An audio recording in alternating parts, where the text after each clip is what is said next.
de ustedes, de las personas que conviven cotidianamente con él.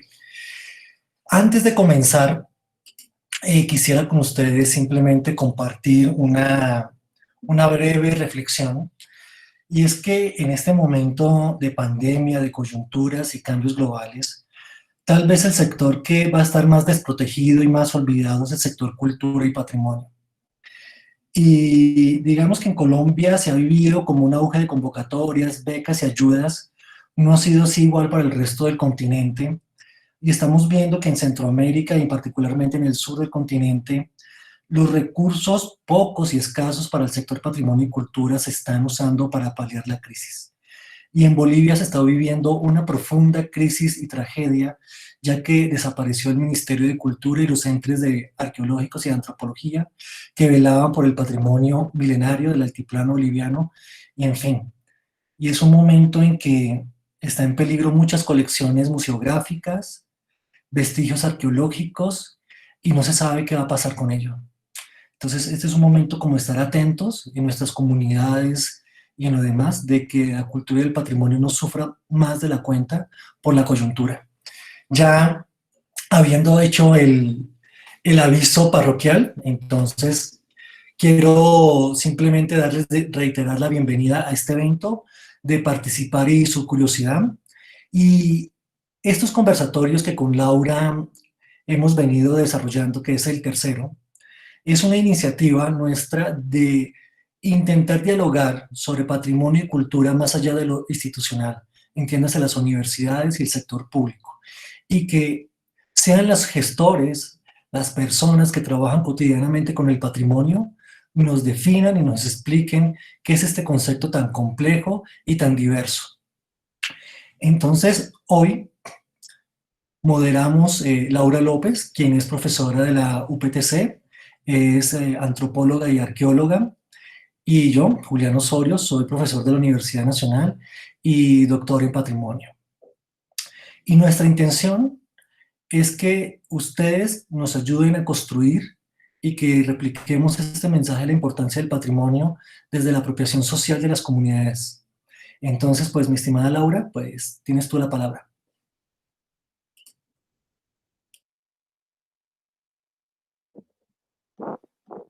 Muchas gracias, Julián.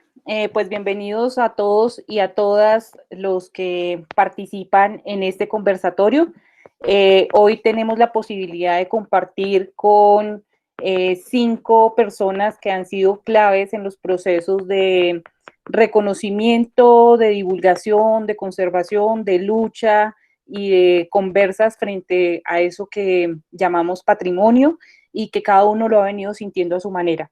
Entonces hoy nos acompaña Laura Melo, quien es antropóloga egresada de la Universidad Nacional de Colombia, que ha venido haciendo un acercamiento y una reflexión a esos patrimonios desde la fotografía, desde la antropología visual, desde el enredijo, el tejido, las prácticas artísticas que se desarrollan en la región.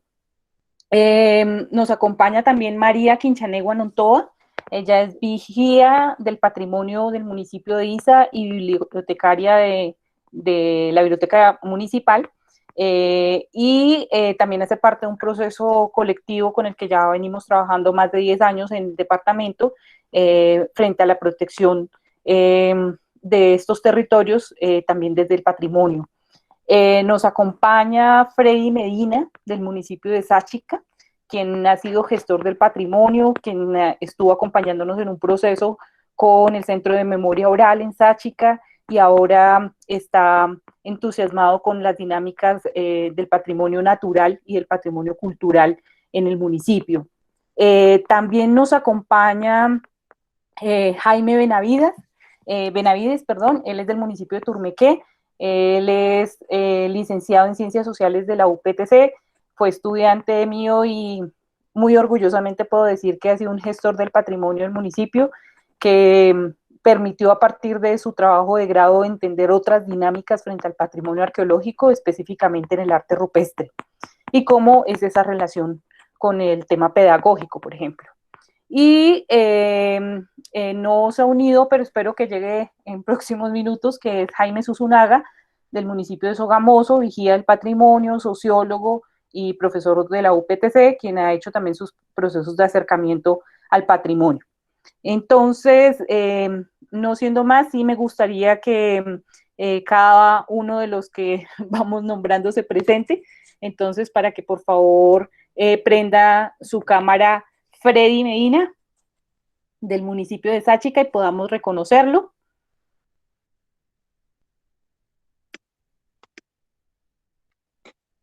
Listo. Y me cogieron las secas. Quien aparece como Boyo Travel, pero es Freddy Medina. Es para que nos reconozcamos, Freddy. ¿Listo? Listo. Gracias. Listo. Va Jaime Benavides, por favor. Para que prendas tu cámara. Gracias, profe. Listo. Jaime del municipio de Turmequé. María Quinchanegua del municipio de Isa. Buenas tardes para todos y todas. Buenas tardes, María. Y Laura Melo, por favor. Hola, yo prefiero estar detrás de la cámara y no delante, pero pues aquí estamos. Listo, Laura, muchas gracias. Entonces, quedamos ya en manos de una apertura de este conversatorio y ya Julián irá guiándonos con esa dinámica de preguntas.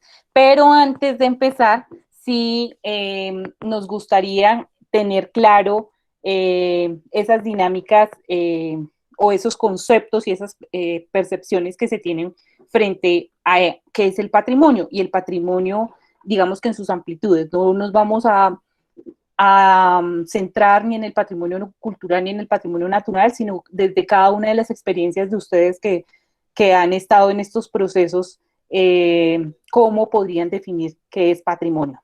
¿Quién quiere empezar?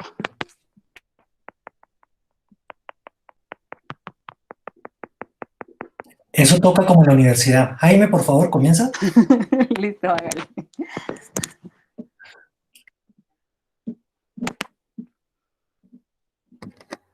La dinámica para los participantes es micrófono y cámara abierta y bienvenidos.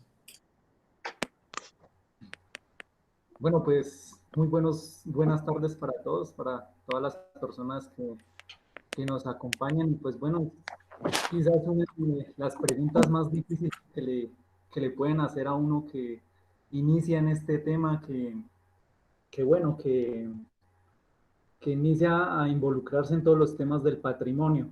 Entonces, bueno, voy a ser de pronto muy corto en tratar de decir o tratar de definir algo tan difícil como el patrimonio. Pues necesariamente hay que decir que el patrimonio es como el resultado de unos procesos, ¿sí? Tanto internacionalmente, bueno, convenciones, reuniones, tratados, el tema de la UNESCO, donde pues Colombia inicia también a entrar en esa tónica, mediante tratados, bueno, se incluye en la Constitución, tenemos todo lo de la Ley 1185 del 2008, Ley del Patrimonio Cultural, sí, pero bueno, esos son como los elementos técnicos, como, bueno, la legislación, el Estado y cómo desde ahí se ve el patrimonio.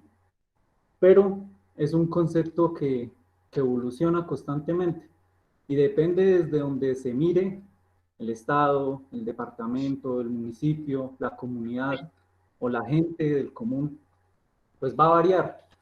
Y en lo que yo he trabajado y en la experiencia poquita que tengo con relación al patrimonio, a la gestión, a procesos de apropiación, pues trataría de decir que el patrimonio fundamentalmente se basa en 4 elementos: la comunidad, el territorio, la memoria y la identidad, las relaciones, los valores, todas esas dinámicas que se producen entre estos elementos fundamentales es lo que define o se podría llegar a considerar algo como patrimonio, pero que es algo que varía.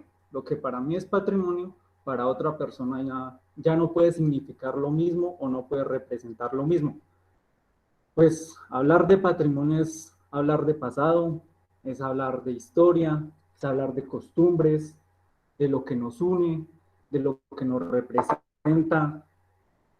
Es como esas características y cualidades de algo que es valioso y que nos lleva a un grupo de personas o a una persona tratar de cuidarlo, tratar de protegerlo, tratar de relacionar dinámicas sociales en torno a ese bien o a esa manifestación o a ese recurso natural importante. Entonces es donde también hay que decir que el patrimonio pues, puede ser empleado de una manera buena, mala, para generar educación o para generar procesos de lucro propio. ¿Sí? Ya las dinámicas que se tejen en torno al patrimonio son como muy subjetivas, por así decirlo. Entonces, desde la experiencia de trabajar con comunidades, el patrimonio termina siendo eso que define a esos grupos de personas. Entonces yo creo que iniciaría con eso. Bueno, ya que Freddy tiene la cámara encendida, le pedimos el favor a que quien tenga el turno solamente tiene la cámara y el micrófono activado. Entonces, Freddy, la misma pregunta, desde tu quehacer cotidiano, desde tu experiencia, ¿qué es para ti patrimonio? Bien, pues nosotros estamos amarrados un poco al término del Ministerio y de Turismo. Bueno, sin embargo, pues básicamente a lo que yo agrego a esos términos del viceministerio y del Ministerio de Cultura, es que básicamente el patrimonio pues además de ser un conjunto de elementos, pues son unas, digamos, características que representan la identidad de un territorio. O sea, no específicamente se refiere a que es la identidad del ser humano, sino la identidad de un territorio. Entonces, pues en ese caso, lo que hoy en día nosotros valoramos como patrimonio, pues puede ser más profundo de lo que aparentemente se ve, ¿no? Nosotros, pues digamos, acá tenemos cosas que hacen parte de nuestra cotidianidad y hay veces que uno les quita mucho valor y sin embargo, pues para unos puede que no represente mucho, pero para cierto grupo de la población, pues digamos que tiene un sentido y que tiene un contenido. Entonces, pues finalmente cuando hablamos de patrimonio es una serie de elementos que tienen unas características con singularidad eh, y que esas características con singularidad le dan un valor a un cierto tipo de población que son, digamos, a través de las cuales se pueden construir conocimiento. Entonces, pues básicamente en términos generales sería como la forma o la identidad o los elementos que identifican a un territorio en los distintos aspectos, tanto en su comunidad como en su entorno territorial y pues además dentro de la comunidad pues es el concepto del conocimiento, ¿no? Pues en medio de lo tangible, de lo intangible, pues digamos que finalmente son expresiones que generan un sentir en un entorno, que generan un sentir en una comunidad y ese sentir es lo que hace que tenga esa legitimidad y esa representatividad para, pues para un territorio. Disculpa que le iba a dar la palabra a María, pero que aprovechando aquí el momento, Freddy, ya que tú eres guía turístico, Que de turismo. ¿qué tan diferente, aparte de ese concepto que das tú de patrimonio, que es muy cercano a lo que Jaime expone desde lo académico y lo institucional, tú como profesional del turismo, ¿cómo definirías el turismo? Desde el turismo, ¿Cómo ¿no? definiría? De lo que te da de... Sí, desde lo que es ser profesional como guía turístico. ¿Cómo defino el patrimonio? Es que discúlpeme, es que no escuché la pregunta porque se cortó un poco. Dada la singularidad que tú eres guía de turismo, y presumo que tienes una visión diferente porque tú interactúas de una manera diferente con el patrimonio. ¿Cómo definirías tu patrimonio desde el turismo? Pues finalmente lo que nosotros hacemos en el área del turismo es aprovechar unos elementos que tienen un valor desde los distintos aspectos de, las, de acuerdo a la persona que va a reconocer. No todo el mundo le interesan las mismas cosas. Entonces, finalmente, pues lo que desde el turismo se hace es crear experiencias a la comunidad a partir del patrimonio. Entonces, si yo desde el turismo quisiera decir qué es el patrimonio, pues ese, digamos que son elementos que generan al interior de una persona un cambio o que generan al interior de una persona un sentimiento que ayuda muchas veces a recuperar hasta la energía. Eso es lo que transmite realmente el patrimonio, ¿no? Desde nuestro punto de vista, pues lo que hacemos es buscarle ese valor que de pronto no es tan visible y que se convierta realmente en una experiencia de vida bastante singular. Entonces creo que pues desde nosotros, desde el turismo, lo que hacemos, pues digamos que, por ejemplo, hay una cosa particular que alguna vez lo dije y que pues justamente al comienzo dije que no sea tan cuadriculado, y es el tema nos cuentan a nosotros la historia de la campaña Libertadora. Acabé de hablar justamente, estaba hablando justamente de la campaña Libertadora en otra actividad, en un salón cuadriculado, un salón de clases. Y pues bueno, nosotros logramos entender el concepto de la historia de la libertad, pero cuando vamos a vivir esa historia en el puente de Boyacá, la situación, el sentimiento, la energía, es muy diferente a la que uno entiende desde un salón de clase. Entonces creo que el patrimonio despierta esos sentimientos y reactiva ese orgullo que se tiene de lo que, a partir de lo que es el significado de estos elementos. Freddy, bacana tu respuesta, gracias. María, hola, ¿cómo estás? María, Sí, buenas desde tardes. desde tu quehacer cotidiano como vigía del patrimonio, gestora cultural, ¿qué es patrimonio? Mm, Yo pienso que es como el sustrato, es como el sustrato que es amalgama de lo que es la comunidad, la amalgama, lo que al final es el punto de encuentro, es el punto de conexión que tiene no solamente la comunidad entre sí, sino la comunidad con el territorio. Y muchas veces dentro de ese sustrato no está libre no es inamovible, no está exento de cambios, de transformaciones, de conflictos, incluso que se hacen, sobre todo, pues yo digo la experiencia desde el nivel local eh, y la forma como las comunidades perciben las cosas, porque eh, por ejemplo, en ISA tiene la declaratoria de bien de interés cultural nacional como poblado. Entonces, integramos muchas cosas. Sin embargo, la comunidad del municipio por momentos no se siente identificada con, esta, con esta declaratoria. Eh, entonces, como que los conceptos a veces lo que hacen es como encasillar lo que es, lo que existe. Y conseguir, cuando uno intenta entender las dinámicas, es un poco complejo porque siempre vamos a lo mismo de lo que estaban diciendo ahora los compañeros, que si las características, que si la ley, que si el patrimonio, por ejemplo, si son bienes, si es inmaterial, si es... Entonces, cuando todo está amarrado por las palabras, por momentos cuando la comunidad tiene una expresión distinta o cuando hay un reconocimiento del territorio de otra forma, entonces uno como que no encuentra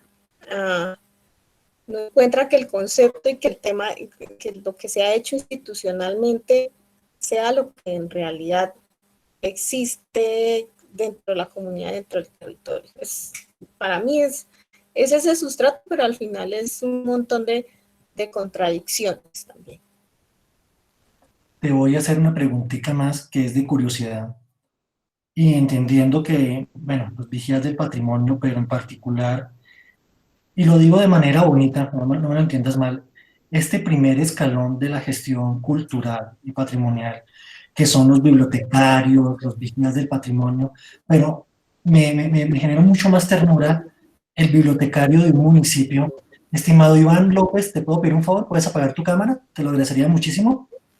Gracias, Iván.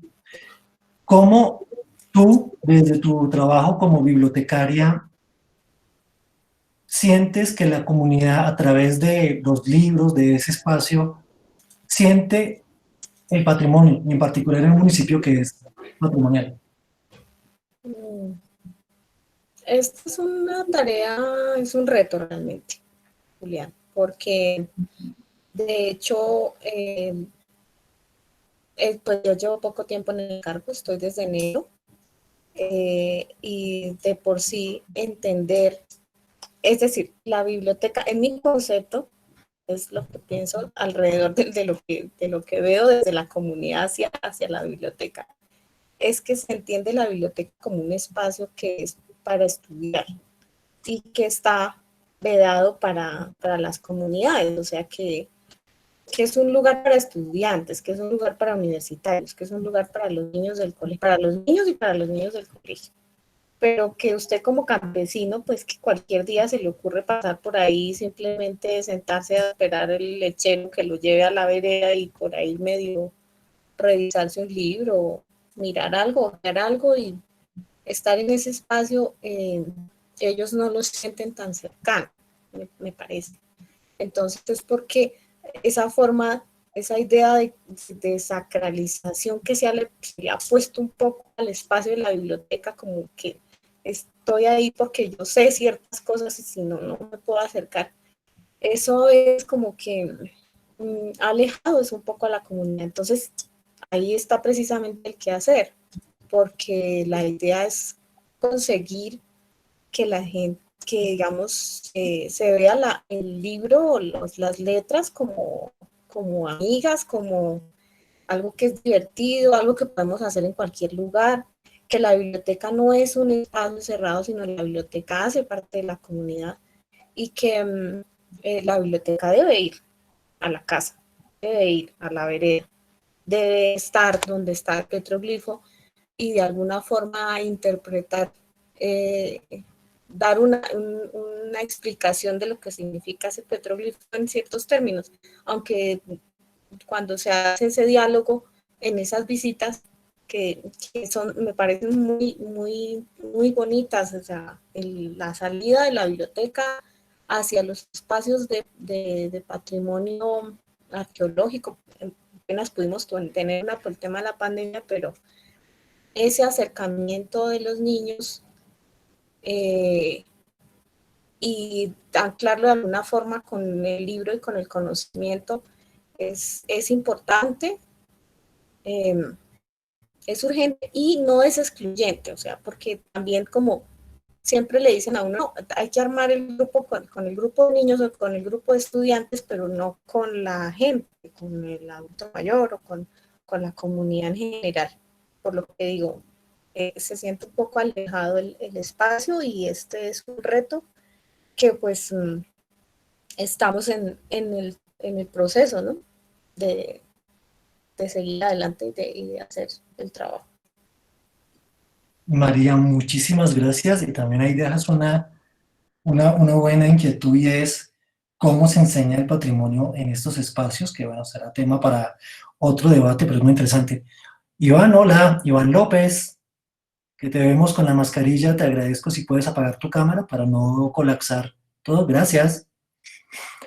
Y pues, Laura, eres la misma pregunta. Desde tu quehacer artístico, desde lo que has desarrollado en Duitama, ¿qué es para ti patrimonio? Eh, Si Hola, puedes, buenas tardes si a puedes todos. abrir tu cámara, fabuloso, que te podamos ver. No, prefiero así. Vale. Listo. Me perdonarán, yo no soy una experta en patrimonio. No estoy al tanto del estado del patrimonio de Duitama, entonces no soy como una buena referente en ese sentido. Lo que podría hablar es una serie de notas que tengo con respecto al patrimonio y que he tomado en el ejercicio de mi trabajo, en mis intereses particulares, con Nodo y con Boris Terán, quien es artista plástica y que está aquí al lado mío y que va a intervenir cuando lo considere. Bueno, creo que la palabra patrimonio es una serie, está dentro de una serie de palabras tranquilizadores, o palabras trampa, que se repiten sin mucha conciencia y que hacen parte como de un discurso de legitimación del Estado que a su vez se legitima por lineamientos y acuerdos internacionales que Colombia ha acogido. Patrimonio creo que es una de las maneras en que se puede pensar o relatar la cultura, usando otro término también problemático, pero no es la única. Es un término económico que legisla sobre los valores, es decir, sobre las cosas de lo familiar, y da marca una relación vertical, contraria un poco como a lo que sería el matrimonio, que es una relación horizontal. Mi manera de percibir el patrimonio fue como una noción de imposición que sentía sobre mí al tener que adoptar, recibir una serie de nociones, tradiciones, prácticas, herencias, de las cuales no necesariamente estaba de acuerdo. Si fuera porque tuviera que heredar el patrimonio, tal cual como venían mis abuelos, estaría cazando patos en el pantano de Vargas, con todo el conocimiento que además eso implica, pero sin mucha conciencia de eso. Entonces, en un momento decido que no todo lo tengo que heredar, que no todo lo tengo que, de ese patrimonio tengo que heredarlo, sino que pasa por un filtro, por una conciencia. Y aún hablando con Silvia Rivera, ella nos decía también como la posibilidad de adoptar otros ancestros, de cortar con una serie de conocimientos de ancestros que uno tiene y adoptar otros. Entonces eso como que abre camino a una serie de posibilidades que no son impositivas. Pero sin embargo creo que es una herramienta táctica que se debería usar de esa manera, tácticamente, pero pues repensándosela. Creo que hasta ahí dejaría. Pues bueno, muy concisa. Entonces, Laura, ¿quieres entonces continuar con la siguiente pregunta? Sí, Julián, gracias. Creo que en las respuestas, digamos, a esa primera pregunta de qué es patrimonio, surgen varios aspectos que son necesarios como resaltar. Uno inicial es esa relación del patrimonio con el término de identidad y de cómo el patrimonio y ese reconocimiento de la identidad permite también construir un conocimiento que se da a partir de un reconocimiento territorial y comunitario, que creo que es como lo que podemos recoger a grandes rasgos de estas primeras rondas de preguntas. Y a partir de ahí, lo que me genera unas preguntas, digamos, también frente a los planteamientos de cada uno, es que cada uno, digamos, que ha tenido una relación distinta con ese patrimonio, que es lo que me parece interesante de este conversatorio, y es cuáles han sido los patrimonios con los que ustedes han podido relacionar en los municipios, por qué consideran, digamos, que pueden ser patrimonios, eso que definen, y digamos que cuáles son las problemáticas que enfrentan, con qué se han encontrado.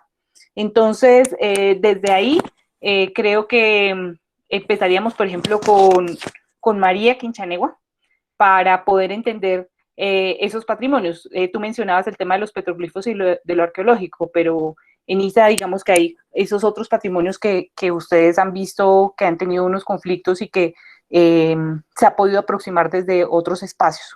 ¿Cuáles serían? Ok. Laura, yo pienso que el primer acercamiento que tuve yo, o en el momento en el que fui consciente de que estaba haciendo un acercamiento con algo que se llamaba patrimonio, pues fue institucional y fue en base que por el diplomado que hice de Vigías del Patrimonio. Y entonces eso, lo primero que yo tuve acercamiento entonces fue como con el patrimonio arquitectónico, que era como empezando la base de la declaratoria que se hizo aquí de ISA como bien de interés cultural. Ese fue el primer acercamiento y fue un acercamiento bien problemático incluso con la comunidad porque de cierta forma hizo que yo tuviera una posición con respecto a algo y esa posición era más institucional y no tanto entendida desde la comunidad. Ese fue un primer acercamiento, incluso estuve también muy cercana de lo que fue el proceso del Plan Especial de Manejo y Protección, que nos explicaban, y esto yo lo voy a decir, o sea, cuando hicieron el Plan Especial de Manejo y Protección, yo entendía teóricamente lo que significa el territorio, teóricamente lo que significa el patrimonio, y tuve como unos conceptos, unas bases.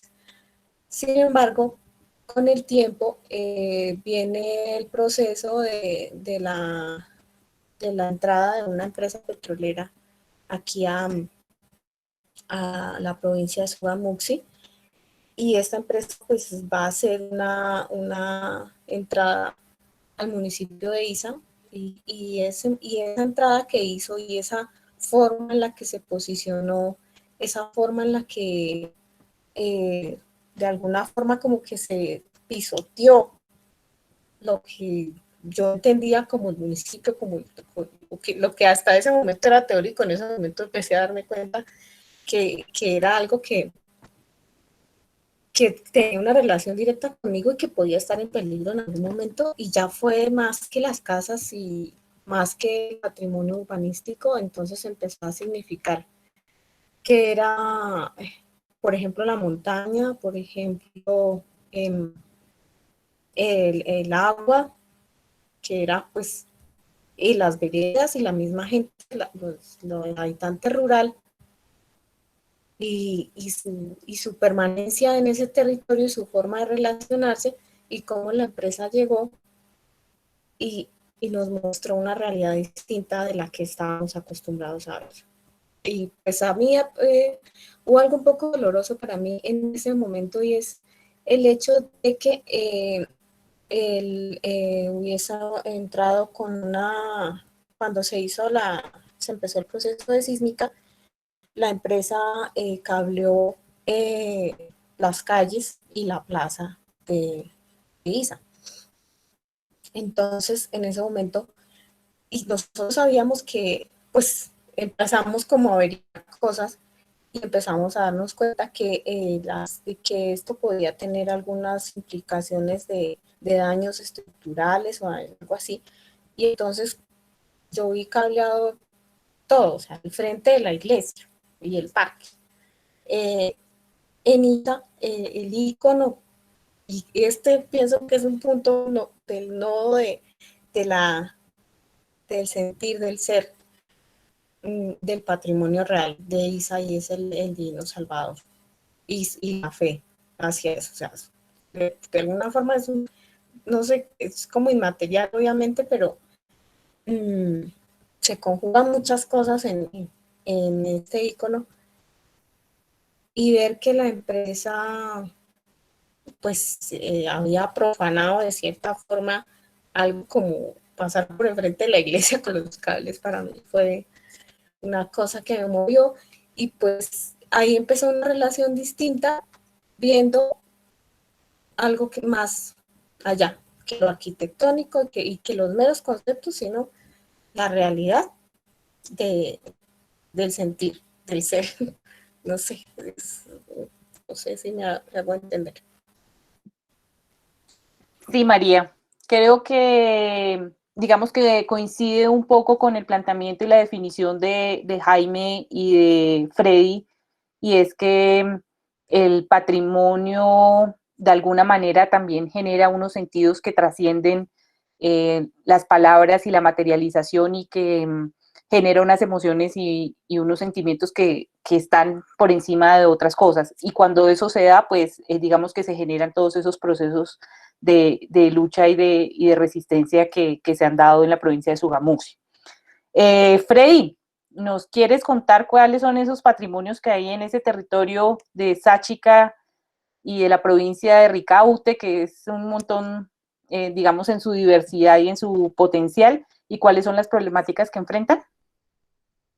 Sí.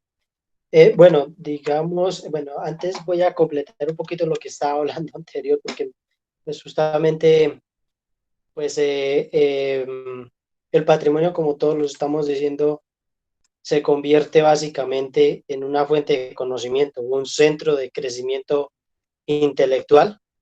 Pues digamos que hay veces que impacta tanto en lo físico como en lo psicológico, y es justamente en nuestro caso que hablamos de turismo y que hacemos turismo, pues tiene la capacidad de mejorar la energía de las personas, y especialmente en el momento en que uno salen, en nuestro caso sale la gente de la ciudad y se viene a refugiar en un pueblo como Sáchica, y en nuestros territorios como bueno, Sáchica, Santa Sofía, Villa de Leyva. Y pues eso, ellos básicamente cuando uno llega a un territorio y se toma una foto frente a un atractivo, eso solo hecho de haberse tomado la foto ya le genera una sensación a la persona, pero es una sensación a medias, como se dice. La sensación completa es cuando uno entiende el escenario en el que se encuentra, con todo ese conocimiento que lo compone, y que llega y lo aísla de una manera casi que inmediata y lo aleja de ese ambiente cotidiano en el cual se encuentran las personas. Y pues digamos que de esa manera es como nosotros trabajamos y vemos el patrimonio. Pues teniendo en cuenta que pues, este territorio, la provincia de Ricaurte en general, en sus 2.000 kilómetros cuadrados que contiene desde la parte del Bajo Ricaurte, la parte baja de Ricaurte, lo que es la tierra panelera, la tierra del Bocaillo, la tierra del café, lo que es Moniquirá, Tocuí, Chitaraque, Santana, San José. Entonces, digamos, desde allá hasta el otro extremo, donde está el desierto de la Candelaria y ecosistemas secos frente a ecosistemas verdes, pues hay una población bastante diversa que, pues gracias a la vida, nos dejaron un contenido y un legado que hoy en día lo podemos percibir.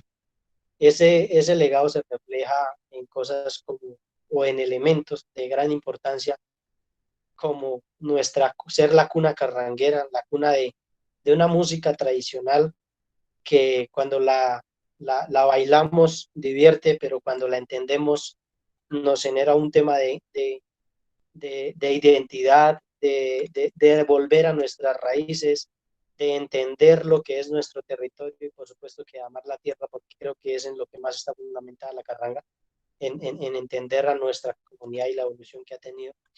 Y pues así sucesivamente encontramos una serie de valores de suma importancia, tanto tangibles como intangibles, y eso nos ha llevado, y además que la conservación de esos elementos nos ha llevado hoy a encontrar en ese patrimonio pues una oportunidad de vida, también en el ámbito socioeconómico, ¿no? De cierta manera, ahorita que vamos a hablar del tema de desarrollo, pues, y lo hablaba anteriormente, cuando hablamos sobre el título, sobre la importancia del patrimonio también como fuente de desarrollo. Entonces, pues bueno, hay muchos elementos y pues básicamente tenemos muchas cosas, pero de esas muchas cosas hay un contenido de investigación que va, digamos que en avance, pero que usualmente se vuelve completo el patrimonio cuando nosotros logramos entenderlo. Y ahí es donde viene el tema de sensibilización. Hay unos impactos, efectivamente, que generan un grave peligro en nuestro territorio y para nuestros elementos de interés patrimonial. Y pues eso, pues digamos que hay factores internos y factores externos. Los internos es el desconocimiento, es uno de los peligros que nosotros afrontamos, ¿no? ¿Por qué lo digo con el desconocimiento? Porque si nosotros no sabemos qué es lo que tenemos, pues vamos a tender a perderlo. Si nosotros no valoramos, no le damos el valor a ese pantalón viejo, como se dice, hay veces uno sabe, uno tiene un elemento que ya por más viejo que sea, representa algo para nosotros. Pero además es porque realmente ese patrimonio nos genera un tema de bienestar. Si nosotros sabemos tenerlo y sabemos aprovecharlo, nos genera un tema de bienestar. Los peligros a los cuales están expuestos pues son diversos. Entonces, en el caso, por ejemplo, de nuestra actividad, nosotros hoy en día buscamos hacer un tema de usufructo del patrimonio, de lo que son las cascadas, de lo que son las cuevas, de lo que son los museos, de lo que es el patrimonio arqueológico, el patrimonio paleontológico, los festivales, nuestra gastronomía, nuestras tradiciones musicales, todos estos elementos. Buscamos usufructuarlos, pero también en esto tenemos unos peligros que no, pues digamos que son evidentes en cierta manera.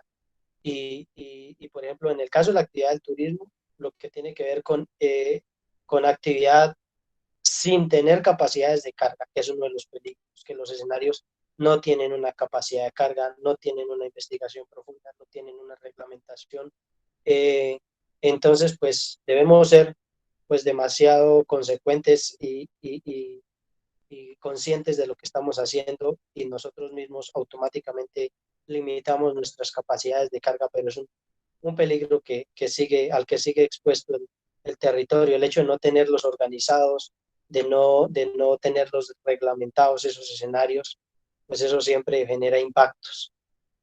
Otros elementos que son, por ejemplo, la megaminería. Nosotros acá tenemos nuestras pinturas rupestres que convivieron por 20 años al lado de una cantera, no al lado, sino unidos a una cantera que terminó de explotar a 2 metros de donde comenzaba la primera pintura rupestre. Ese mismo escenario, pues por el tema de la visita y de personas que no conocen el valor, pues ha sido, digamos que utilizado de manera agresiva, generando fogatas, quemando ese patrimonio. También digamos que pues el deterioro, el abandono de por sí, por las diversas instituciones que además de ser los órganos rectores, también tienen como la obligación de la investigación y de la protección, que también de cierta manera se generan pues unos aislamientos que generan ese abandono. Y por ende, pues la destrucción, digamos, a través de los proyectos de gran magnitud, que muchas veces dejan de pensar en el tema del conocimiento, en el tema del valor, y lo convierten básicamente en un tema económico.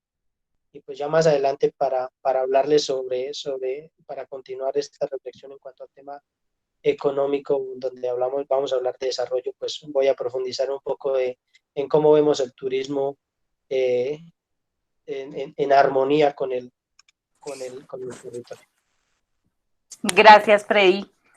Laura Melo, si bien digamos que tu tarea ha estado más en la frontera y en la periferia de estas concepciones patrimoniales que se dan desde lo institucional, sabemos de trabajos que has venido realizando en vista de poner en valor o de reivindicar y de reconocer, digamos que otras alternativas. Uno de ellos era, por ejemplo, el tema de la paloma como ícono en distintos escenarios, pero que también tenía una trascendencia vinculada con el tema de las palomas en la catedral en Duitama.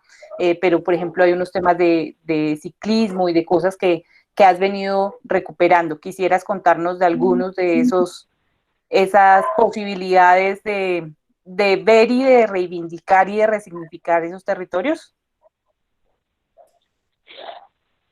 Bueno, voy a hablar un poco como de la pregunta y luego como esta otra pregunta que me dices, ¿listo? Listo. Listo, entonces, ¿qué tipos de patrimonio hay en el territorio? Bueno, más allá como de la idea que se tenga o no del patrimonio, creo que es una pregunta sobre lo que se considera importante. Pero aún, siguiendo la lógica del patrimonio, uno podría pensar el patrimonio para quién. Poniéndose en ese punto, podría decir que el patrimonio de las aves migratorias que atraviesan el continente, para ellos su patrimonio es el pantano, y que las problemáticas son los humanos que secan el pantano y lo llenan de basura. A veces creo que la noción de patrimonio puede ser contraproducente, como medusa que vuelve estático lo que ve. O puede pasar como lo que sucede con el karma de la arqueología, de la ciencia, que implica la destrucción de lo que pretende cuidar. Sin embargo, como decía antes, si sirve para proyectos extractivos o, bueno, ejemplos, claro que hay que usarlo. Y pues de eso lo conoce mejor el Colectivo para la Protección de la Provincia de Tugamuxi, del cual admiro mucho. Entonces, respecto a eso, creo que ellos tienen más conocimiento al respecto. Bueno, lo que yo he estado haciendo no tiene que ver mucho con el patrimonio como tal, sino como con unas preocupaciones respecto a lo que se considera importante. Lo que mencionas de las palomas era como mirar unas prácticas artísticas culturales que sucedieron en 1984 para apoyar el proceso de paz de Belisario, y que en este nuevo proceso de paz, que también usó la paloma como ícono, muchas de estas palomas que sobrevivieron 30 y tantos años volvían a repintarse, volvían a valorarse, volvían a mirarse por ese gran anhelo del país en cuanto a la paz. Entonces, eso no necesariamente podría ser patrimonializado. Entonces, son como una especie de miradas acerca de lo que se escapa a esa noción de manifestación dentro de estas listas de patrimonio que se plantean. Entonces, es como un poco lo que yo hago. Eso. Muchas gracias, Laura. Creo que en eso como que nos encontramos un montón en entender esas fugas y esos poros por donde se respira de otra manera y se piensa al margen institucional. Yo creo que esos trabajos que finalmente han permitido como dar a conocer el trabajo de Laura en el país, y que por eso Julián también hizo la propuesta de que se invitase a esta conversa del patrimonio, es porque creemos que esa mirada desde el otro, desde las aves migratorias, por ejemplo, con su relación con el pantano, pues es también necesaria para repensarse el patrimonio para quién y desde quién, y problematizar también su desarrollo netamente institucional o incluso político. Entonces, desde ahí, digamos que hay unas nociones que se repiensan y que se manejan pues de una manera, digamos que más flexible a lo que ha venido trabajando Jaime, por ejemplo. Y entonces Jaime nos va a contar ese tipo de patrimonio que descubrió en su territorio mediante su proceso de habitacionar ese y de caminar ese turmequé, pero también de reconocerlo, digamos que en el andar y en lo que él llama 6 pasos, para poderlo documentar. Jaime, ¿quieres contarnos cuáles son esos patrimonios y cuáles son esas situaciones que enfrentan? Bueno, gracias, profe. Pues primero, yo creo que o sea, independiente de lo teórico, de cómo veamos el tema del patrimonio, el patrimonio tiene una función, tiene una esencia. Y lo que dice Laura de que, bueno, la paloma, la paz, de no ser patrimonio, pues yo creería que sí. ¿Qué más buscamos los colombianos o bueno, las personas que de una u otra forma les ha tocado sufrir la guerra que buscar la paz? Yo creo que la paz es la paloma, lo que represente la paz, es un patrimonio que todos lo llevamos dentro, o bueno, es un propósito, un fin último de los colombianos. Y en cuanto a qué patrimonios existen, bueno, Turmequé es un territorio maravilloso y afortunado en ese sentido. Su población campesina, su ubicación geográfica, todas las vivencias, todo el ser campesino desde hace mucho tiempo, eh, le dan como esa riqueza en decir que tiene muchísimos patrimonios y pues no hay necesidad de diferenciarlos, que si es inmaterial, que si es material, que si es natural, que si es paisaje cultural, porque al fin de cuentas el patrimonio va más allá de eso. El patrimonio es una mezcla que lo hace realmente valioso. Entonces, pues, bueno, yo tuve bueno, yo, como muchos de las intervenciones de los compañeros de Freddy, de María, de Laura, llegamos al patrimonio sin saber qué era patrimonio.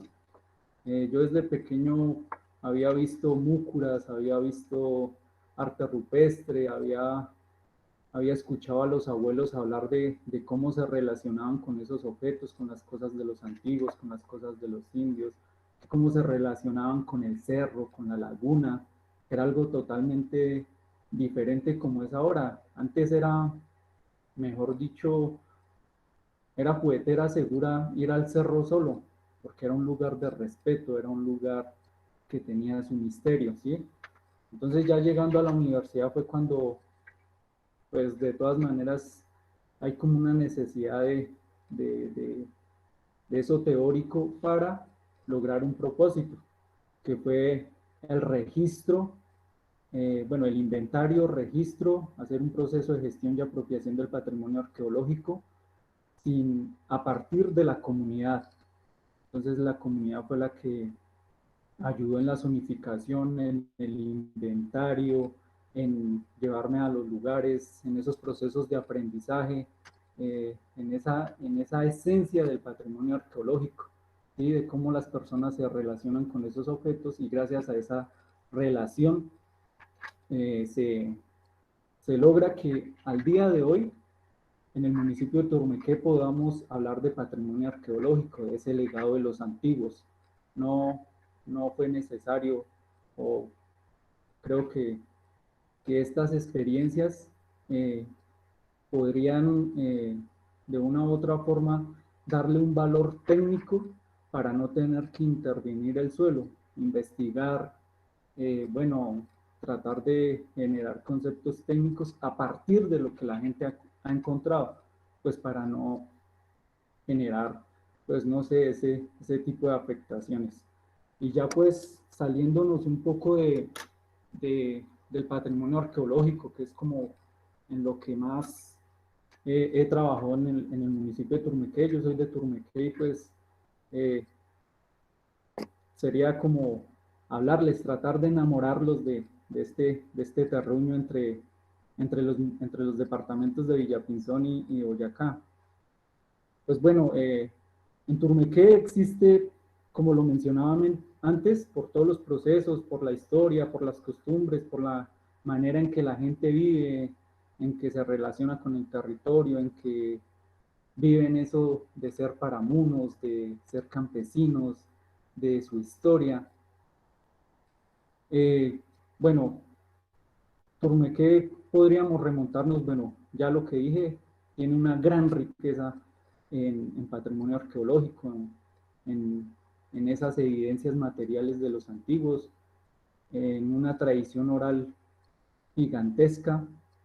También hay restos paleontológicos, el mismo paisaje es una evidencia, bueno, las formas geológicas también es una evidencia de ese pasado, que investigaciones que se han hecho lo han considerado como patrimonio. También tenemos todo ese legado de ese pasado colonial, estructuras que están en el decreto del centro histórico, el municipio de Turmequé, está en el decreto, bueno, es considerado como bien de interés cultural de la nación. Tenemos la iglesia del municipio donde hay pintura mural. Esta iglesia inició a construirse en más o menos en 1580. Tenemos el archivo histórico, todo el arte religioso, bueno, haciendas que datan de la época, construcciones de la época, todo el tema de los caminos reales, ¿sí? De los caminos de herradura, los molinos sobre el río Esa hay un Mecha. reguero de huecos aquí, esa perfil.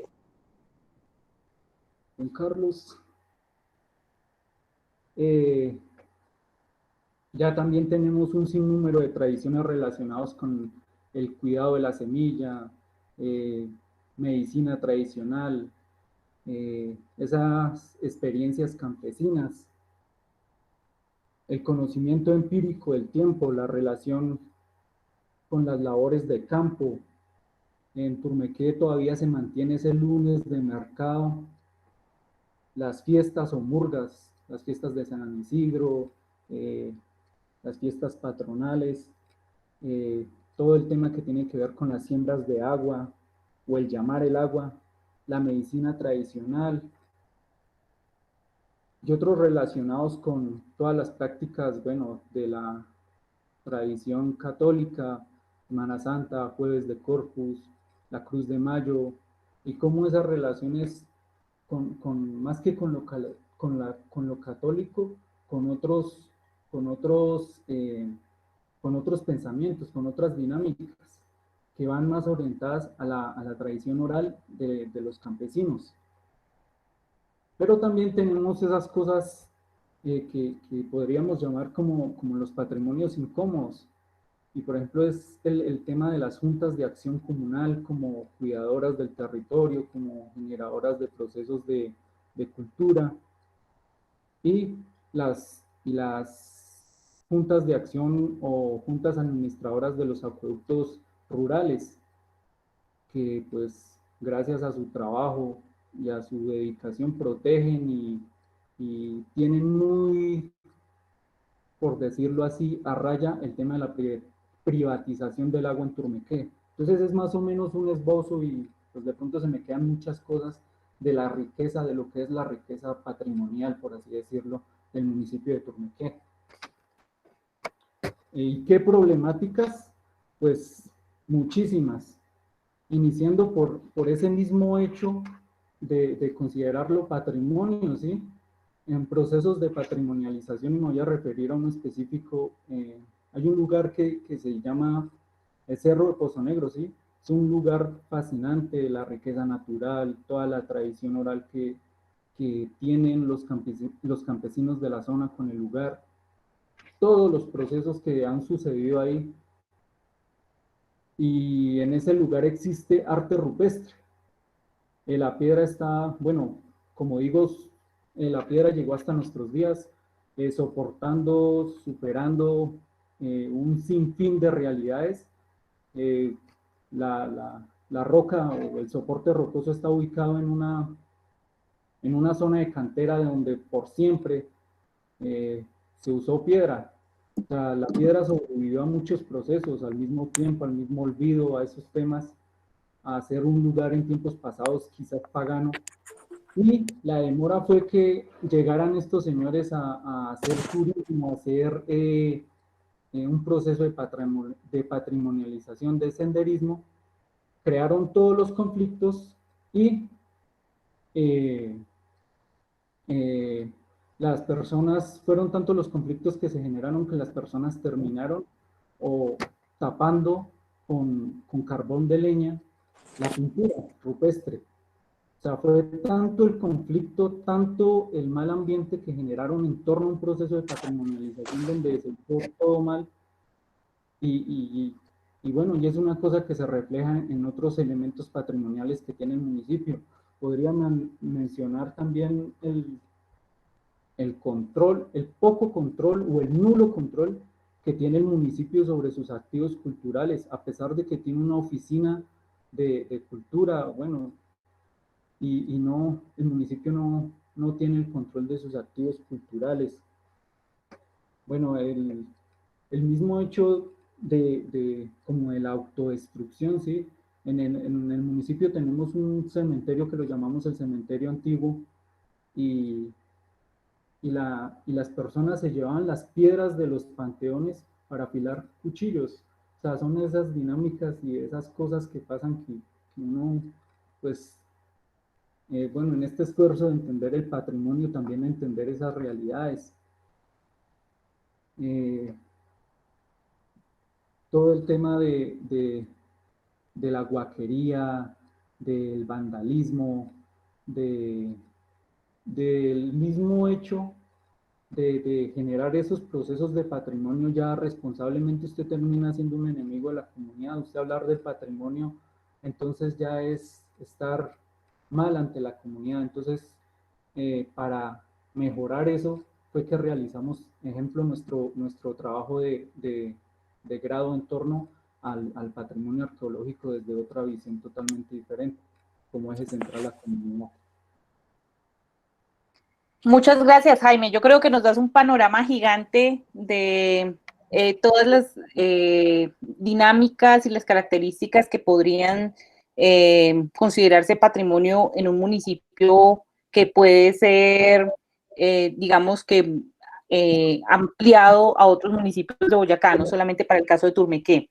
Y creo que coincidimos, digamos que en varios municipios, el tema de los proyectos extractivistas como una amenaza al patrimonio, pero también una cosa que resaltaba Jaime, que es importante, y es la falta de planeación de los proyectos turísticos cuando se desarrollan, y lo que genera son unas presiones en las comunidades que hacen que se destruyan los sitios y se vean afectados. Entonces creo que ese panorama nos permite también pensarnos justamente cómo dinamizar esas, digamos que esos proyectos de desarrollo, que es la pregunta que sigue, principalmente con el desarrollo de los proyectos que se dan desde el municipio o desde privados con los sitios y que no contemplan el trabajo con las comunidades que siempre han cuidado y custodiado estos sitios. Entonces, Julián, hazle a la próxima. No, y me quedo pensando, y yo te lo he reiterado y escuchando a nuestros queridos participantes, y yo te sigo insistiendo y a los demás que están aquí asistiendo, que si uno quisiera ver la dimensión de los problemas, ventajas, del potencial y de lo complejo del patrimonio, es Boyacá. Y Boyacá, donde uno ponga el ojo, hay patrimonio, y también patrimonio en conflicto o en oportunidad para muchos proyectos a nivel turístico, educativos, de defensa del territorio.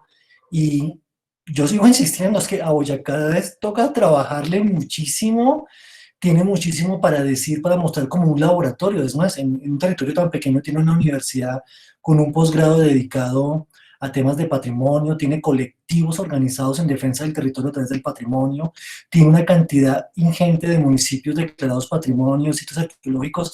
Boyacá es, pues, el sitio que, si uno tuviera referencia en Colombia a hablar de patrimonio, sería esto y no Cartagena y la ciudad amurallada. Y bajo este sentido, a Freddy y a María, por favor, ¿cómo consideran ustedes el patrimonio como una posibilidad de desarrollo? Entonces, María, por favor, comienza tú.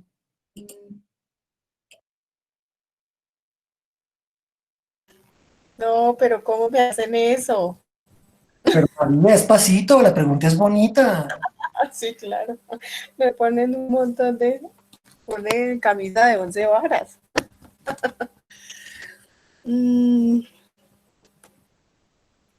Pues en este momento las cosas se están replanteando, se están reorganizando a nivel local.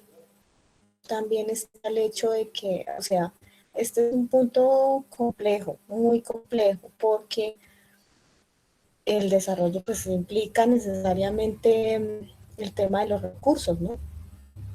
De, de, de, de cómo se va a poder utilizar, bueno, normalmente depende de la clase de recursos, cómo lo hagan y todo, pero si uno lo ve desde lo público, es un momento complejo porque necesariamente esta caída económica que tenemos en este momento nos va a plantear unas necesidades profundas de las comunidades y de los municipios.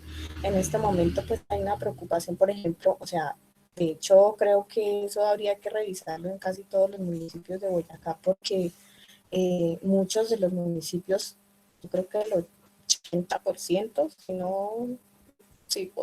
no estoy mal, de los municipios del departamento son municipios de sexta categoría. Eso quiere decir que muchos de los municipios de Boyacá tienen sus ingresos a partir del Sistema General de Participación que le envía la Nación y que muchos de esos recursos salen de proyectos, sobre todo extractivos, sobre todo de infraestructura.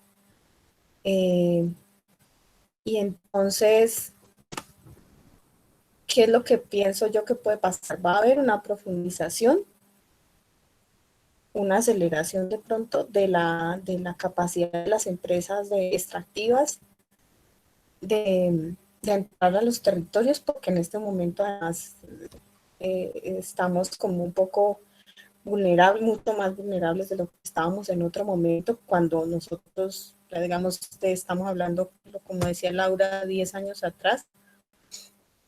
Entonces, pienso que la situación tiende a complicarse más en este sentido del extractivismo. Pero también el hecho de que del aislamiento y de la no movilización ha hecho que también desde las autoridades locales y desde las mismas comunidades incluso se empiece a pensar en que hay que fortalecer las redes internas de comercialización, de consumo, de intercambio a nivel local, a nivel provincial.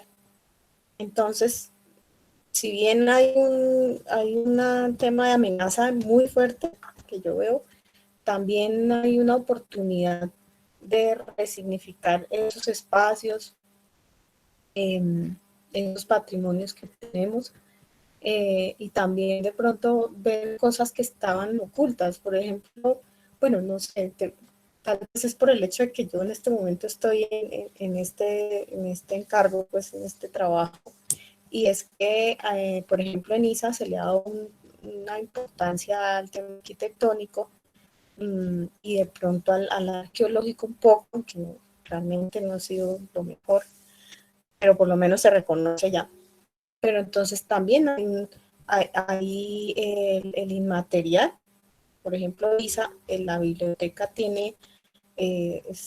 recibió el nombre de un escritor nacido acá en el municipio y nosotros no tenemos la obra del escritor dentro de la biblioteca. Entonces, pues tenemos que hacer esas tareas. Entonces, como digo, son grandes retos, son grandes amenazas, pero también si nosotros podemos entender los tiempos y podemos echar mano de eso mismo, del momento en que en este momento la gente quiere hablarse con el vecino, o sea, quiere estar junto, aunque sea un rato. Entonces, aprovechar este momento para empezar a tejer volver a tejer esos lazos, o estrechar esos lazos y hacerlo de una forma que sea para protegernos y para ponernos en visibilizar lo que hay y nosotros mismos conocerlos. Hay personas del municipio que decían, yo jamás sabía hacer, o sea, yo no salía a caminar,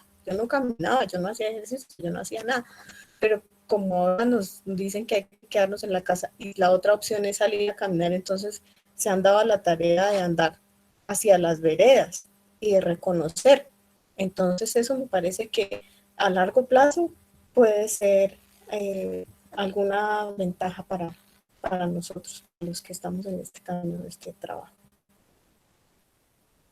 Y Freddy, ¿qué tanto desde tu trabajo como guía turística, como gestor, defensor del patrimonio, ves al patrimonio como un factor de desarrollo no solamente para tu profesión, sino para tu territorio? Pues creo que justamente, pues bueno, el patrimonio, pues ahí ya lo vemos más de una forma un poquito más global. Y básicamente, en el momento en que, por ejemplo, Villa de Leyva, en el momento en que se declaró Villa de Leyva como monumento nacional por su tema arquitectónico, empezó a generar unas dinámicas pues bueno, de desarrollo, que pues también es una palabra que hay que verla porque es bastante subjetiva, ¿no? El desarrollo. Eh, pues cuando Villalba se lea la declaratoria, empieza poco a poco a primero a recuperar su arquitectura, segundo a empezar a mejorar sus calles, a generar empleo y a generar una dinámica importante que hoy en día la tiene posicionada. Y pues bueno, que no sea por el COVID, digamos, en este momento, pues estaría generando un tema de bienestar, porque para mí el desarrollo realmente es bienestar, ¿no? No es por tener la casa más bonita, sino por tener una casa en la que uno tenga bienestar. No es por tener, digamos que todos los servicios a la mano y el mejor televisor y todo eso, sino por tener agua que nos llegue permanentemente a nuestros hogares. El desarrollo es una forma, digamos, es digamos, un tema de bienestar que involucra pues diversos elementos, eh, diversas cosas. En este caso, pues nosotros desde el turismo, para hablar del desarrollo, nos basamos en tres factores, que es el tema cultural, el tema socioeconómico y el tema ambiental. Entonces, cuando nosotros buscamos, digamos que ese punto de desarrollo y de equilibrio, pues entonces lo primero que nosotros tenemos que hacer es, o bueno, la manera como nosotros debemos plantear esa oportunidad es, en primer lugar, que pues el desarrollo se ejerce sobre un territorio. Entonces, cuando nosotros hablamos de un territorio, pues involucra diversos elementos. Ese patrimonio puede ser de orden local, de orden regional o de orden nacional. Y entonces cada una de las personas que forman parte de ese territorio, pues de cierta manera, y así como lo dice la política colombiana del patrimonio, todos tenemos derecho al disfrute de ese patrimonio. Entonces, pues se puede aprovechar de diversas maneras. Para generar desarrollo, lo primero que tenemos que hacer es el que los primeros involucrados deben ser las comunidades locales, ¿no? Nada, pues para hablar de sostenibilidad especialmente, nada se hace si uno no tiene en cuenta, o sea, digamos que no generaría ese impacto de desarrollo, el patrimonio especialmente, si las comunidades locales no se benefician.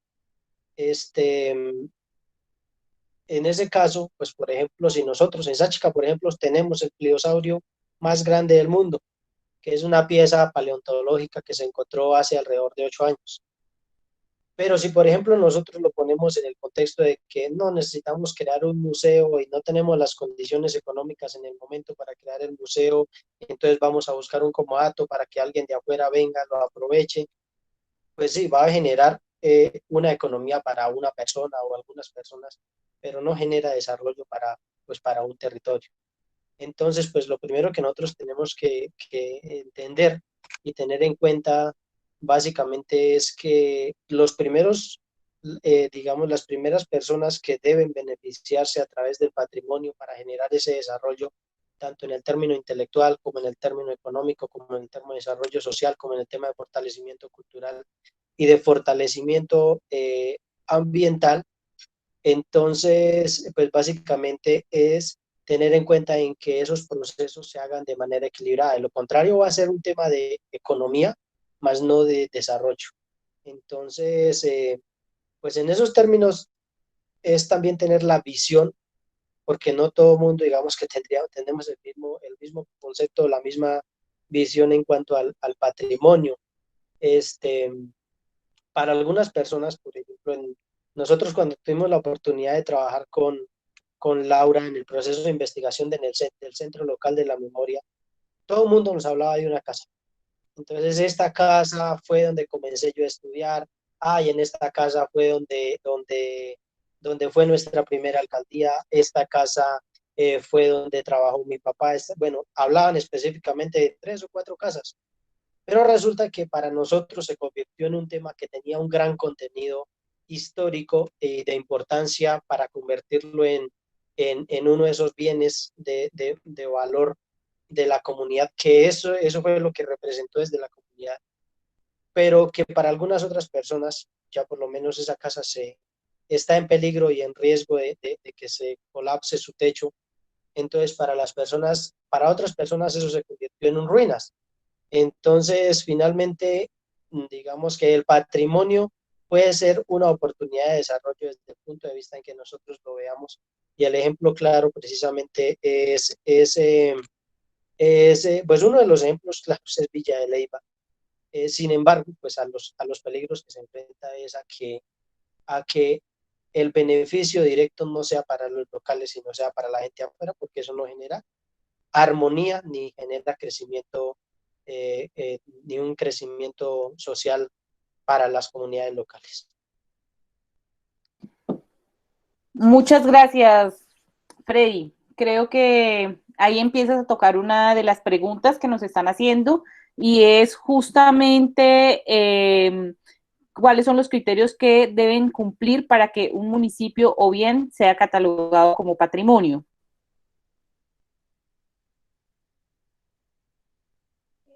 Sí, tengo que responder. ¿Respondo algo sobre eso? Sí, ¿cómo ha sido ese proceso justamente? Pues yo creo que a partir del proceso de esa chica es que uno entiende cuáles son esas características y esas condiciones para que se den esas declaraciones de patrimonio. ¿O no? Pues bueno, No, pues sí, no, pues digamos que nosotros justamente hemos estado cerca de algunos procesos. Ahorita nosotros por lo menos estamos trabajando en un proyecto para la organización del sitio arqueológico de las pinturas rupestres. Y pues básicamente es nosotros mostrar el contenido o lo singular de un elemento, ¿no? Por ejemplo, en Sáchica tenemos muchos elementos que se pueden convertir en patrimonio por la singularidad que tiene, ¿no? Porque es un tema de las cosas particulares, es que sean muchas veces que tengan singularidad y pues hay unos otros valores que ya escogen dependiendo a lo que uno quiera darle la declaratoria, ¿no? Porque, por ejemplo, la casa de las que les estoy hablando puede ser declarada patrimonio del municipio, pero puede que no represente nada más en la región o para muchas personas no genere esa legitimidad. Entonces, lo primero, digamos, de cada uno de los patrimonios es darles el valor y una vez, digamos, uno tenga total convencimiento del valor del significado que tienen estos elementos, pues uno ya le puede dar esa valoración. ¿Por qué patrimonio? Por ejemplo, en el caso del pliosaurio, pues básicamente el hecho de tener el pliosaurio más grande del mundo de por sí ya habla de orden mundial, y especialmente porque la especie a la cual pertenece es un pliosaurio, pero digamos que es una subespecie que jamás se había registrado. Entonces ya es un aporte muy importante para el tema científico. Acá tenemos, por ejemplo, otro tema de patrimonio y son las pinturas rupestres, que pues es un conjunto que según la datación tiene alrededor de 500 pictogramas, pues en un espacio de 300 metros, lo cual también genera, y además una época que puede datar desde más de 2000 años. Entonces, pues esos son los valores que le dan, o digamos que justifican el hecho de conseguir algún tipo de declaratoria. Y pues en ese caso, pues como también juega un papel importante el tema político, ¿no? Muchas veces no se declaran como bienes de interés patrimonial, porque en ese caso están expuestos a que ya se les deba hacer unas inversiones. Y muchas veces, pues como la cultura es tan golpeada y ha sido tan abandonada, de cierta manera, la cultura y el patrimonio en general, patrimonio natural y cultural, pues mientras nosotros no tengamos esa visión de lo que puede representar, pues difícilmente podemos llegar a conseguir las declaratorias, pero pues eso lo hacemos cuando tenemos convicción de los contenidos que representan. Gracias, Freddy.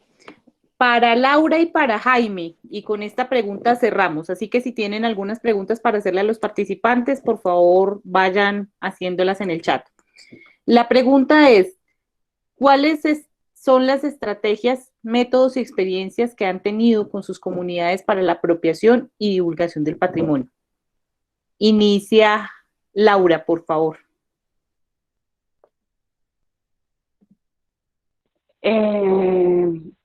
Me corchaste porque no he trabajado mucho el patrimonio en ese sentido, entonces no tengo mucha experiencia en el asunto. Listo. Entonces, ¿le cedes el turno a Jaime? Sí. Listo, va Jaime.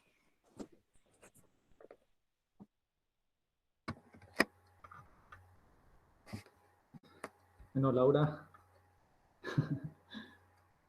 bueno, hay algo que existe que se llama, bueno, gestión del patrimonio, gestión comunitaria del patrimonio, y es la idea, que siempre, sea cual sea el fin del propósito de un proyecto en torno a algo patrimonial, la comunidad es lo esencial, es lo que siempre juega un papel fundamental dentro de la, de la de concebir algo como patrimonio y darle trámite ya a lo que es la apropiación, la conservación, su posible aprovechamiento, esos procesos que generan conocimiento para darle ese valor agregado o ese plus donde las comunidades son las que terminan haciendo, o sea, desde lo que ellos participan en el patrimonio, terminan formulando todo. Y yo pues les voy a, para esta pregunta les voy a contar parte de lo que fue mi experiencia en el trabajo de grado, que por así decirlo tenía como título Reconocimiento del Patrimonio Arqueológico del municipio de Turmeque, Boyacá, primera medida para su gestión y apropiación. Bueno, un título ahí fuerte, pero fue donde nos dimos cuenta que hay cosas esenciales, cosas como a la hora de usted realizar un proyecto, el simple hecho de generar sensaciones buenas, ¿sí? El proyecto que realizamos es quizás la segunda experiencia positiva, donde no se afectó nada, donde no se generó conflictos, para lograr esos procesos de gestión y de apropiación, siempre teniendo en cuenta las comunidades. Y por ejemplo, nos dimos cuenta de que hay elementos característicos que se hacen o que se realizan para lograr esos procesos de apropiación y divulgación del patrimonio. El primero es involucrar a las instituciones educativas del municipio. O sea, es fundamental, ya sea a través de proyectos transversales, a través de proyectos de aula, a través de proyectos relacionados con el servicio social o con lo que coloquialmente se conoce como las horas sociales en el colegio. vincularlas o redireccionarlas a temas de patrimonio, a generar conocimiento, a generar ese posible aprovechamiento responsable de ese bien o de esa manifestación. Otro elemento fundamental es integrar a todas las organizaciones sociales, llámese juntas de acción comunal, vigías del patrimonio, bueno, todas las personas que tengan que ver. Eso es fundamental en un proceso o en una estrategia o en un método para la apropiación y la divulgación del patrimonio. El tercer elemento es integrar a todos aquellos artistas, a los artesanos. Por ejemplo, en el tema del trabajo del patrimonio arqueológico, gracias a la iconografía presente tanto en el arte rupestre como en los bienes arqueológicos, copas, múcuras, y resaltando, por ejemplo, un poco lo de las mantas muiscas y el significado que tiene, bueno, propusimos que, por ejemplo, los artesanos que hacen ruanas trataran de una forma u otra basar sus diseños en la iconografía muisca, ¿sí? Para generar procesos de divulgación, de apropiación. Otro elemento fundamental es los espacios comunitarios de comunicación, llámese, bueno, la emisora comunitaria, aprovechar las redes sociales, pues y bueno, ahí aprovecho por ejemplo, para que conozcan un poco del proceso, visitar la página de Facebook que se llama Patrimonio Arqueológico de Boyacá, y ahí conocen ustedes algo de cómo fue que se realizó este proceso. Entonces, yo creo que esos elementos en un proceso comunitario de apropiación, de gestión del patrimonio, son fundamentales. Y pues que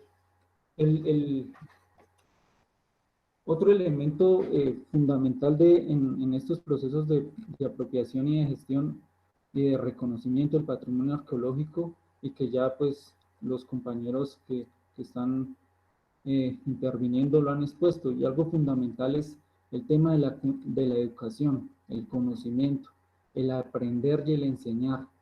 ¿Sí? Todos esos elementos didácticos, pedagógicos, dirían, son fundamentales en estos procesos. Y bueno, esa fue como la experiencia. Y a partir de eso se eliminan mitos, de pronto se suaviza, por así decirlo, un poco el ambiente en cuanto a experiencias negativas en torno al patrimonio. La gente se inicia a interesar por el tema, inicia a preguntar, inicia a relacionarse, inicia a tomar conciencia de lo que tiene en su municipio, de lo que tiene en su finca, de lo que tiene en su casa. Hay un proceso o una circunstancia que pasa en el municipio. Muchas de las personas, ya por una u otra circunstancia, venden sus predios, ¿sí? Y la persona que llega desconoce totalmente qué pasa en ese pequeño territorio, en ese lugar. Y casualmente pasó en una de las zonas con más alto potencial arqueológico, que el señor, bueno, no estaba en Turmiqué, y lo llaman, bueno, el administrador de la finca lo llamó que necesitaba un poco de roca para hacer unos gaviones. El señor dijo, sí, pártalas, bueno, explote las que quiera. E iniciaron a explotar las piedras con arte rupestre. Entonces, por eso es tan fundamental el conocimiento. Si no es por los vecinos que se interponen o que ponen su voz de protesta, se hubiera acabado con una de las zonas con más alto potencial arqueológico. Entonces, yo creo que en los temas de apropiación y de gestión del patrimonio, de la educación, es fundamental la educación, la organización comunal, los elementos del tejido social de un municipio, que ya gracias a estos procesos de conocimiento y de fortalecimiento, por así decirlo, de la base, es que se puede ya pensar en un proceso de aprovechamiento, ya sea turístico comunitario, o a través de museos comunitarios, o estrategias comunitarias que blinden y, por decirlo así, democraticen y hagan público el patrimonio, ¿sí? En una de las tantas prácticas que tuvimos en la universidad, fuimos al Cocuy, a la Sierra Nevada de Cocuy y Huicán. Y allí el Señor nos explicaba cómo de un momento a otro, sí, bueno, todos estaban participando de su experiencia patrimonial en torno a lo natural. De un momento a otro, bueno, 3, 4 personas monopolizaron eso y hasta ahí fue la experiencia patrimonial para todos. Entonces yo creo que algo fundamental en los métodos y en las estrategias es la educación. Dejaría ahí por... Jaime, muchísimas gracias. Entonces vamos a proceder a leer las preguntas de nuestros queridos participantes y agradecerles la profunda paciencia para estar hasta esta altura de la tarde con nosotros. Si me disculpan, la primera pregunta la quiero responder porque es muy concisa y Laura Suárez pregunta: buenas tardes, ¿cómo hago para saber si un bien es patrimonio? Esta pregunta es muy fácil de responder, pero a la vez es compleja porque la intención con Laura López y conmigo es también demostrar que el patrimonio se puede definir y entender más allá de las premisas que hay a nivel de ley y de la academia. Ahora, como solamente tenemos ahorita lo de ley y academia, hay unos tipos de patrimonio que en la Ley General de Cultura están determinados. Por ejemplo, el patrimonio arqueológico está especificado y esa información la puedes encontrar muy fácil, Laura Suárez, en Internet, en la Ley General de Cultura, en particular el documento que publicó el Ministerio de Cultura, y hay una catalogación de los tipos de patrimonio. Como es tan grande el universo de patrimonio, bien te podría decir que es complejo para responderte, pero a nivel del Estado está definido, hay unas características que van desde el valor estético, histórico, de identidad, y el asunto se vuelve mucho más complejo si vamos a hablar de patrimonio inmaterial. Pero si quieres, por interno o por nuestras redes sociales, a través del Facebook de Laura o el mío, te podemos ayudar en profundidad con tu pregunta. Y me gustaría mucho que cualquiera de nuestros queridos participantes me pudieran responder esta pregunta que hace Valentina Quinchanegua, que es muy, muy bonita, y es: como niña me interesa el patrimonio, pero no me han hablado de los niños. ¿Cómo podemos hacer parte en nuestro municipio? Entonces me imagino que María o Laura pueden colaborar con esta respuesta. María, por favor. ¿O hay un conflicto de interés familiar para responder esto? Evidentemente es mi sobrino. Pero pues, bueno, yo voy a darle a ella una respuesta y es como más viendo su visión, ¿no? Me parece que desde los niños lo que yo le diría a ella es que ella de por sí tiene muchas preguntas, siempre tiene muchas preguntas. Y yo le diría que debe seguir preguntando y no debe quedarse con una sola respuesta, sino intentar indagar con muchas personas acerca de lo mismo, de la misma pregunta, para que ella sí vaya teniendo como una propia visión, armándose su propio significado de las cosas. Y también está el hecho de cómo los niños ahora se relacionan con los adultos, cómo sí nos escuchamos. Y esta no es exclusivamente para Valentina, es para todos nosotros, porque con esto, pues muchas veces nosotros, a pesar de vivir juntos, nosotros no nos comunicamos. Y me parece que en este punto es importante hablar, pero más que hablar también escuchar al otro y también entender que el otro tiene un conocimiento y que el conocimiento no siempre está en el profesor, no siempre está sino que puede hablar con cualquier abuelo, con cualquier vecino, con la abuela de la casa y a partir de ahí empezar a construir sus propias cosas.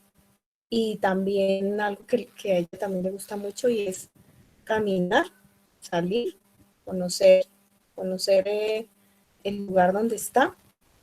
Eso sería lo que yo le podría decir y lo que también tendríamos nosotros como retos. Como yo le digo a ella que pregunte, pues lo lógico es que sea como los otros niños y los niños lleguen, por ejemplo, después a la biblioteca y empiecen a bombardearme con cosas. Entonces, pues también estar dispuesta a eso, a escuchar y a poner atención a esas preguntas. Me disculparán los demás participantes, pero espero que dimensionen la importancia de la pregunta porque es como transmitimos un concepto tan complicado y denso hacia los niños y realmente si vamos a hablar de sostenibilidad, preservación, conservación y salvaguarda del patrimonio, son ellos en un futuro quienes les tocará esta tarea. ¿Alguien de nuestros queridos participantes que colabore en responder la pregunta de Valentina, por favor? Perdón. Vale, Freddy. Prende tu cámara, Sí, Freddy. bueno, justamente, pues, y agradezco ¿cómo se llama, perdón, la niña? Niña, señorita. Niña, pequeñita, Valentina. Valentina. Me parece, pues, fantástico que estén acá en estos espacios. Voy a decir algo que para los niños, pero que en estos momentos golpea a los adultos que estamos en el espacio. Hay una frase que he leído muchas veces y es que dicen que la tierra no es herencia de los padres, sino préstamo de los hijos. ¿Sí? Entonces, en ese caso, ahorita nosotros, los adultos que ya disfrutamos de todo lo que nos dio el planeta, de todo lo que nos dio la naturaleza, de todo lo que nos dieron nuestros ancestros, tenemos la obligación de heredarle eso a nuestros hijos porque ya nos damos cuenta que una niña menor que cualquiera de nosotros los que estamos acá está preguntando sobre su patrimonio, que es el que nosotros en este momento estamos disfrutando.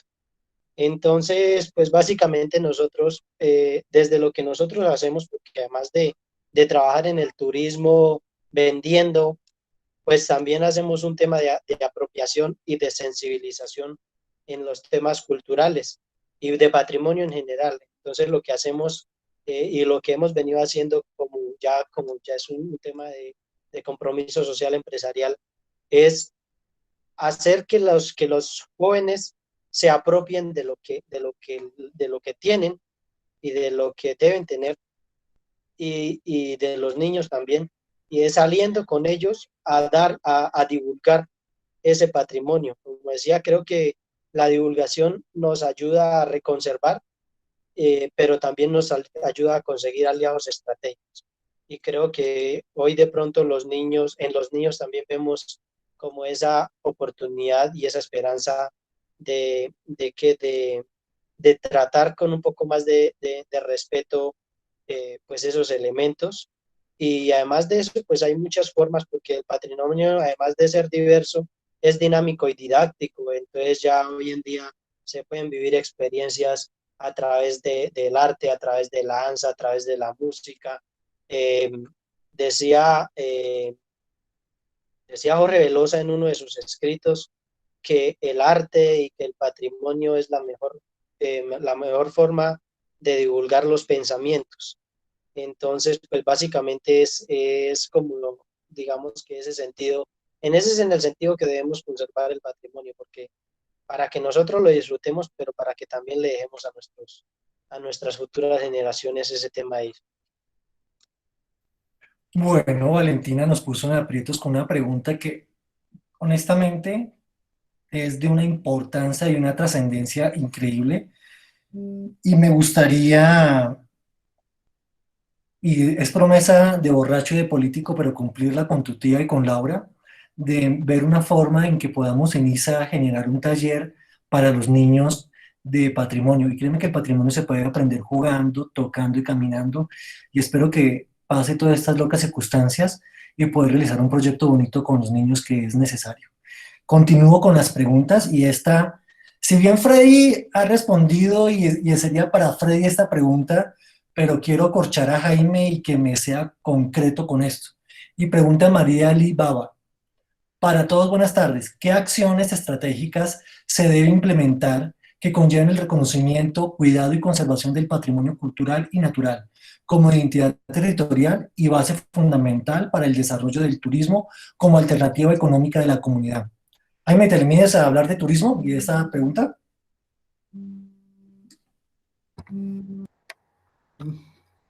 Doña pregunta. Pues bueno, es iniciar el proceso, es tomar la decisión, organizarse, crear todo el cronograma para llegar de un punto A a un punto B, dejar las metas claras, dejar los compromisos claros, y pues no sé, tratar de buscar toda la teoría en torno a la gestión comunitaria del patrimonio y cómo a partir de eso poder desarrollar todas esas preguntas y inquietudes que tienen. Poco a poco, de pronto asesorarse en su municipio, asesorarse en, bueno, en diferentes materiales, ya sean técnicos o de diferente índole, para generar, para lograr ese plan para llegar a todas esas inquietudes en torno al patrimonio, turismo, divulgación, protección, conservación y en fin. Freddy, ¿podrías aportar algo cortico y conciso para la pregunta de María? Sí. Pues sí, finalmente, pues nosotros para empezar a hacer un tema de aprovechamiento de los escenarios, pues lo que yo siempre sugiero es que los lugares, primero les hacemos como el inventario y los caracterizamos y les damos un valor, pero además de eso tenemos que darles una organización.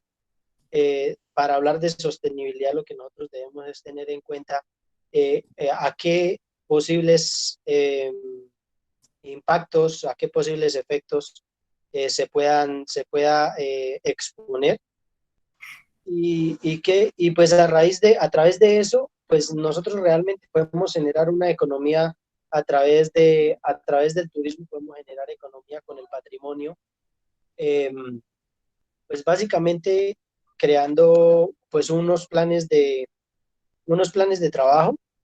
Y pues bueno, hay veces que es difícil ser concreto porque pues depende de muchas situaciones a su alrededor. Muchas veces nosotros hacemos turismo empírico y cuando hacemos turismo empírico de pronto obviamos algunas situaciones que son relevantes para la sostenibilidad y la sustentabilidad de los escenarios.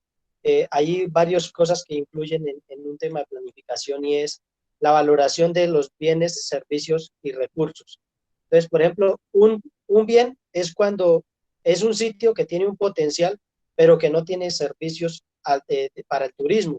Es decir, por ejemplo, nosotros también tenemos acá lugares que tienen un potencial, pero que necesitan de una serie de servicios y elementos alrededor y de un capital humano para poderlo desenvolver. Y pues mi compañero que me antecedió dijo algo muy importante y es el tema de la organización de la comunidad. Justamente si la comunidad está organizada y la comunidad, digamos que tiene dentro de su mente desarrollar un proceso como estos, básicamente el apoyo lo puede conseguir en diversas entidades. Si por ejemplo su municipio no tiene consejo, no tiene una secretaría de cultura, pues dependemos en primer lugar de esa estructura de gestión, ¿no? Pero si no lo hay, pues creo que hay profesionales, hay consejos provinciales que nos pueden ayudar a asesorar en ese sentido. Freddy, muchísimas gracias. Hay una pregunta final que es de Juan Smith, pero quería darle la palabra a Carlos Gómez, que quiere contribuir con la pregunta de Valentina. Y Carlos, te reitero con mucho cariño que seas con... Carlos, por favor. Hola, buenas noches, profe Julián, y buenas noches a todos los presentes. Carlos Gómez, pues profesional, con el profe pues que me enseñó algunas cositas, Comparto algo pues que en este momento a partir de mi experiencia estoy realizando. En este momento pues yo estoy dictando clases desde el área de emprendimiento, desde el área de investigación y desde la parte cultural. Y pues para aportarte a la pregunta, entonces nosotros cuando estamos acá en un escenario de colegio, pues en la parte urbana, es muy difícil hacer el trabajo de campo, no se puede uno generar un desplazamiento, pues porque son muy largos. Lo que empezamos a realizar los diferentes docentes es acomodar el espacio y replicar ese espacio para que los niños vayan teniendo una interacción y activemos las imágenes, o sea, el modo creativo de ellos, y también desde la parte de la tradición oral, transmitiéndoles un conocimiento pues básico, pero que les deje un pensamiento y se lo puedan transmitir también a sus papás para que les genere esa necesidad de que los, perdón la expresión, de que los saquen, de que vayan a conocer sitios a través de la información que le estamos dando y que los docentes estamos brindando como estrategias. Aparte de eso, también estamos brindándoles ese conocimiento que tanto han hablado acá por medio de los videos, de infogramas, e informándolos para que quieran el patrimonio y para que tengan un sentido de pertinencia a partir de la parte visual y cuando activamos la parte creativa e imaginativa de los niños. Gracias, profe Julián. Carlos, si no veo tu cara, no me acuerdo que eres de mis estudiantes. Qué gusto tenerte en estos espacios, Carlos. Gracias, Y profe. quiero responder la última pregunta de Juan Smith Díaz Rivera, que pregunta, y en esto también me puede colaborar Laura López. Buenas tardes, aquí en Santa Sofía, bonito lugar. Estaban reconocidas las casonas antiguas como patrimonio, pero el actual EOET no las dejó, las sacó de esta protección. ¿Cómo hacemos para que esto sea reconocido y no las demuelan para hacer construcciones modernas? Profesora López, por favor. Pues, como ya había mencionado Freddy, existen diferentes tipos de reconocimiento y de declaratoria. Digamos que hay un primer reconocimiento que es de carácter municipal y local, y ese reconocimiento se tiene que dar a partir de unos decretos que salen a nivel municipal. Si nunca hubo el decreto, nada que hacer. Si en algún momento el decreto estuvo y se vinculó mediante decreto al esquema de ordenamiento territorial, hay posibilidad de, digamos, evaluar, solicitar la evaluación y la valoración del bien para poderlo incluir de nuevo en el EOT. Porque efectivamente esto va a depender de unos intereses políticos, de unas voluntades políticas que son las que van a permitir que esos sitios se mantengan o no. Eso, digamos que en términos de patrimonio arquitectónico. Sin embargo, en términos de patrimonio arqueológico, la situación es distinta. El patrimonio arqueológico no necesita reconocimiento. Es arqueológico y por ley debe ser reconocido. Entonces, digamos que ahí la cosa funciona de manera distinta. Pero como están hablando de esas casonas antiguas, habría que revisar el nivel de declaratoria y lo ideal es que esas declaratorias se den no solamente a nivel local, municipal, sino a nivel departamental y nacional, porque de lo contrario, pues cualquier, digamos que necesidad política, económica, industrial, lo que sea, de desarrollo de infraestructura, puede afectar, digamos que el proceso de declaratoria. La pregunta aquí, digamos, para plantear y para continuar la dinámica del conversatorio es para qué declarar la casa y si existen las garantías para conservarla.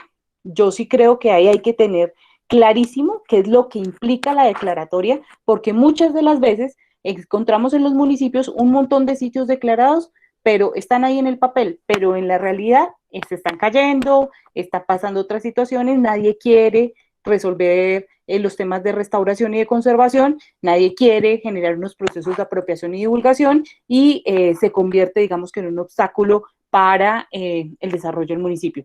Entonces, lo ideal es que se revise, digamos que a nivel histórico, cómo ocurrió esa vinculación en el esquema de ordenamiento territorial anterior y si eso tenía una declaratoria de orden legal por parte del municipio o por parte del Ministerio de Cultura.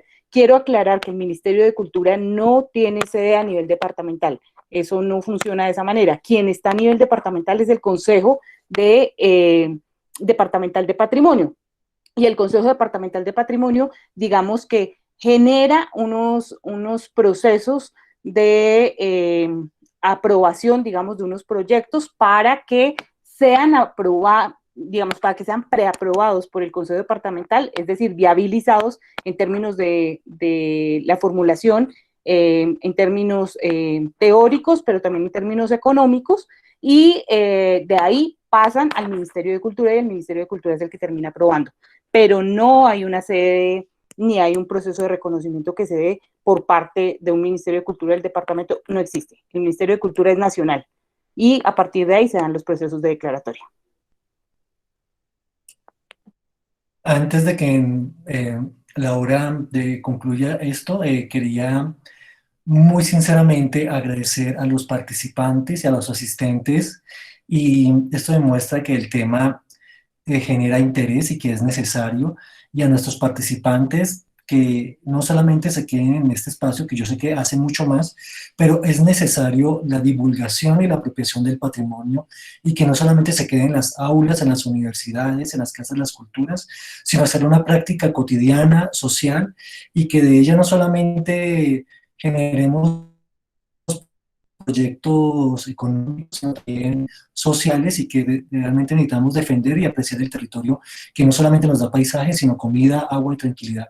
Y Laura, todo tuyo este final. Pues unirme a la voz de Julián, agradecerle a los participantes, a los oyentes, pero también a estos jóvenes que han venido haciendo un proceso de apropiación, de divulgación, de gestión y de repensarse el patrimonio.